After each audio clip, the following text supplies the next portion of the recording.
নমস্কার বন্ধুরা, আমার চ্যানেলে আপনাদের স্বাগত জানাই। আজকে আমি আপনাদের বানিয়ে দেখাবো দই পরোটা। প্রথমে আমি একটা বাটির মধ্যে 1 বাটি আটা নিয়েছি, স্বাদ মতন নুন দিলাম, জল দিয়ে আটাটাকে মেখে নেব। মেখে একটা ডো বানিয়ে নিয়েছি। এবার জল ঝরিয়ে রেখেছিলাম টক দইটাকে এবার একটা জায়গার মধ্যে নিয়ে নিয়েছি। নিয়ে নুন, লঙ্কা গুঁড়ো, গোলমরিচ গুঁড়ো, সামান্য চিনি, গরম মশলা গুঁড়ো আর ধনেপাতা কুচি দিয়ে ভালো করে মেখে নেব।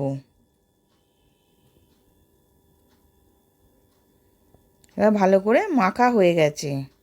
এবার আমি আটাটা থেকে লেচি কেটে নিচ্ছি। এবার লেচি কাটা হয়ে গেছে, আমি রুটিটা বেলে নেব।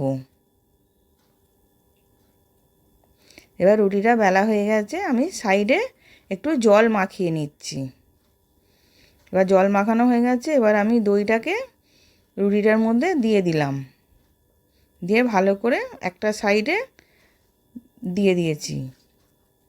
এবার আমি আটকে দিচ্ছি, দিয়ে ভালো করে চেপে চেপে আটকে দেব।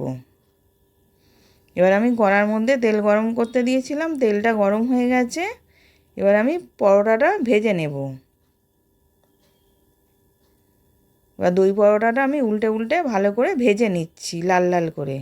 এবার ভাজা হয়ে গেছে, এবার আমি নামিয়ে নিলাম। এবার সার্ভ করার জন্যে রেডি দই পরোটা। আশা করছি ভিডিওটা ভালো লেগেছে। আমি হাজির হব আর এক নতুন রেসিপির সাথে।